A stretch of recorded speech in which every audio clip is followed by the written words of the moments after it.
नरेंद्र मोदी को देखिए, उसने साथ खड़ा किया हुआ था। G7 के जहां पे कनाडा मेन पार्टनर है, बर्तानिया मेन पार्टनर है, जापान को पे मेन पार्टनर है, वो पिछली लाइन पे खड़े हुए हैं। और मैक्रोन ने मोदी को साथ खड़ा किया हुआ आपने। Now, according to the United Nations, the largest country on earth. Macron ने मोदी को साथ खड़ा किया हुआ है आपने। इस बात को भी थोड़ा सा स्टडी करने की जरूरत है कि ये क्यों साथ खड़ा किया। India's growth is more than 2 times higher than the average global growth. आज भारत फास्टेस्ट ग्रोइंग इकोनॉमी। क्या पाकिस्तान को भी इनवाइट किया जा सकता था इसमें? हमारी पहचान है गदागरी, भिखारी, कशकोल। आप देखिए तो सही, वहाँ के जो 5 स्टार होटल्स हैं ना, ताज और सारे, आपके यहाँ तो एक भी वैसा होटल नहीं है। ये मैं इसलिए कह रही हूँ कि जितनी ज़्यादा तरक्की होती है ना किसी कंट्री में, जितना ज़्यादा टूरिज्म बाहर से आता है, जैसे कि भारत में आपको पता है टूरिज्म कितना आता है। सऊदी अरब ने हज और उम्रे के वीजे पर आने वाले पाकिस्तानी भिखारियों की बढ़ती हुई तादाद पर शदीद तशवीश का इजहार किया है। यानी कि बरतानवी वजीर आजम पीछे खड़ा है। देखें आप इसको, बरतानवी वजीर आजम पीछे खड़ा है, जापानीज पीछे खड़े हैं। अब मुसीबत ये है, अब कौन किसको किस तरह रोके। इंडिया और फ्रांस के बहुत अच्छे ताल्लुकात, one must not forget this. जय हिंद दोस्तों, very warm welcome to Hindustan special channel. Pakistan media चर्चा करा कि देखो G7 समिट की ग्रुप फोटो में प्राइम मिनिस्टर मोदी पहली कतार में नजर आ रहे हैं। G7 शिखर सम्मेलन में हिस्सा लेने के लिए भारत के प्रधानमंत्री मोदी फ्रांस के वियना पहुंचे। सोमवार को फ्रांस के राष्ट्रपति इमैनुअल मैक्रों ने 52nd G7 समिट का औपचारिक उद्घाटन किया। आगमन के बाद प्राइम मिनिस्टर मोदी ने सोशल मीडिया प्लेटफॉर्म एक्स पर अपने आगमन की जानकारी दी। उन्होंने कहा कि विश्व नेताओं के साथ मुलाकात करने और वैश्विक महत्व के प्रमुख मुद्दों पर विचारों का आदान प्रदान करने के लिए उत्सुक हूँ। उन्होंने आगे कहा, भारत एक अधिक सतत और समृद्ध भविष्य के लिए सामूहिक वैश्विक प्रयासों को आगे बढ़ाने के लिए प्रतिबद्ध है। दूसरी तरफ पाकिस्तान मीडिया चर्चा कर रहा है कि देखो, प्राइम मिनिस्टर मोदी के लिए फ्रांस में रेड कारपेट बिछाया गया, लेकिन डोनाल्ड ट्रंप के लिए ऐसा कुछ भी नहीं किया गया। Prime minister Narendra Modi Slovakia से जिनेवा होते हुए एवियन पहुंचे हैं। प्राइम मिनिस्टर मोदी ने एक्स पर लिखा, एयरपोर्ट पर मैं स्विट्जरलैंड के राष्ट्रपति से मिला और हम दोनों के बीच अच्छी बातचीत हुई। इजिप्ट की लीडरशिप साथ खड़ी हुई है ट्रम्प के। भाई किस चक्कर में इजिप्ट साथ खड़ा हुआ है? इजिप्ट की रेलिवेंस है मिडल ईस्ट में, इस वजह से बुलाया हुआ ना। चलो जापान ठीक है, इंपॉर्टेंट है, बड़ी इकोनॉमी है। ये पाइए कि मुझे समझ नहीं लगी, ये जिसने हैट पहना हुआ था ये अब चलो कनाडा बड़ी इकोनॉमी है, जर्मनी बड़ी इकोनॉमी है, नरेंद्र मोदी को देखिए, उसने साथ खड़ा किया हुआ था। G7 के जहां पे कनाडा मेन पार्टनर है, बर्तानिया मेन पार्टनर है, जापान को पे मेन पार्टनर है, वो पिछली लाइन पे खड़े हुए हैं। और मैक्रोन ने मोदी को साथ खड़ा किया हुआ आपने। मैक्रोन ने मोदी को साथ खड़ा किया हुआ आपने। इस बात को भी थोड़ा सा स्टडी करने की जरूरत है कि ये क्यों साथ खड़ा किया। और वो ट्रम्प के साथ जो है वो, यानी कि बरतानवी वजीर आजम पीछे खड़ा है।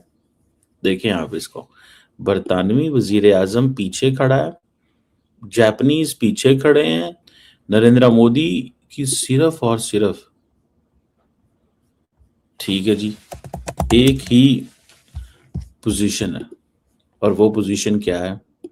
वो पोजीशन ये है कि बाय नसी मैंने किस तरह इस यूरोप के अंदर या अमेरिका के अंदर ये सेटअप के अंदर मैंने स्पेस कैसे बनानी है, सेटअप के अंदर स्पेस कैसे बनानी है।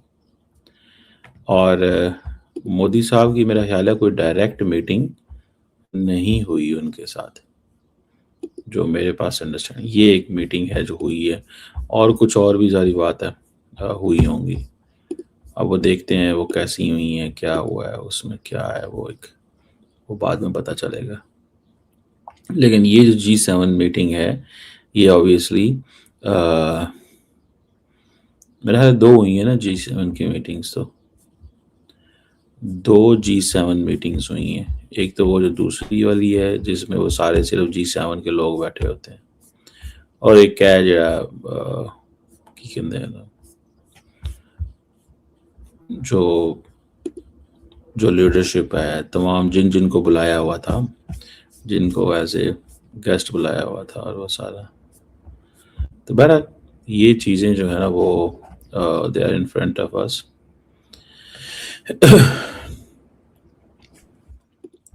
क्या पाकिस्तान को भी इनवाइट किया जा सकता था इसमें? मेरा ख्याल है इसमें जो होस्ट होता है वो मैटर करता है। अगर फॉर एग्जांपल होस्ट चाहता तो वो बुला सकता था, ये कोई बड़ी बात नहीं है।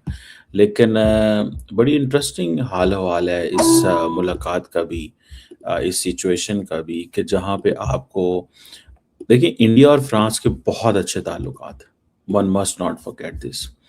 अब सिचुएशन आ गई है, देखिए मैं देखता हूँ छोटा सा मुल्क है Qatar, UAE, why were they on the table? वो टेबल पे क्यों बैठे हुए थे? आप देखिए तो सही, वहाँ के जो 5 स्टार होटल्स हैं ना, ताज और सारे, आपके यहाँ तो एक भी वैसा होटल नहीं है। ये मैं इसलिए कह रही हूँ कि जितनी ज़्यादा तरक्की होती है ना किसी कंट्री में, जितना ज़्यादा टूरिज्म बाहर से आता है, जैसे कि भारत में आपको पता है टूरिज्म कितना आता है, तो उस कंट्री में जो वहाँ की महिलाएं हैं उनको खुद आज़ादी मिलती है जैसे जैसे वो तरक्की करते जाते हैं। जिस कंट्री में टूरिज्म होता है ना, वहाँ पे ये नहीं होता कि लोग बैठ के देख रहे हैं, किसी को स्टेयर कर रहे हैं, उनकी नज़र है मर्दों की कि लड़की ने क्या कपड़े पहने, क्योंकि उनको आदत होती है टूरिज्म की। वो ऐसा नहीं सोचते, वो कहते हैं जी अच्छा। बहरहाल इससे और बहुत सारे जो एंगल्स हैं, इसकी सिर्फ यही टूरिज्म नहीं, और भी बहुत सारी वजूहात हैं जिसकी बिना पर जो इंडिया की लड़की है वो हमेशा से बहुत आज़ाद, बहुत एजुकेटेड और बहुत आसानी के साथ ऐसी चीज़ों में हिस्सा लेने वाली है। अच्छा, इसका एक और बड़ा फैक्टर ये है, पाकिस्तान की जो क्रिकेट टीम या हॉकी टीम कुछ अर्सा पहले, कुछ साल पहले, मुझे ये एग्जैक्टली कंफर्म नहीं हो रहा, मतलब मैंने इसके ऊपर प्रोग्राम भी किया लेकिन मुझे याद नहीं आ रहा कि वो क्रिकेट टीम थी या हॉकी टीम थी। बहुत बड़े स्कैंडल्स निकले थे कि जी जो लड़कियां होती हैं उनको जो अफसरान हैं वो कहते हैं कि हमारे साथ बैठो, चाय पियो, खाना खाओ, जो भी वो कहते हैं। तो जो लड़कियां वो उनको कहने पर वो कर देती हैं, उनको वो आगे भेज देते हैं। परफॉर्मेंस देखी नहीं जाती कोई, और जो दूसरी लड़कियां इनकार कर देती हैं उनके साथ जो है बड़ा बुरा होता है। ऐसी ही कोई लड़की थी जिसने कोई इनकार किया था, उसने वो वाला पोल खोल दिया था और वो वाली चीज़ें बाहर निकाल दी थी। अब वो हॉकी टीम थी या क्रिकेट टीम, ये कुछ साल पहले की बात है, काफ़ी इसका बड़ा चर्चा रहा था, हर खबरों में, अखबारों में, पाकिस्तानी मीडिया पे बड़े प्रोग्राम्स हुए थे इसके ऊपर, जी ये हुआ है।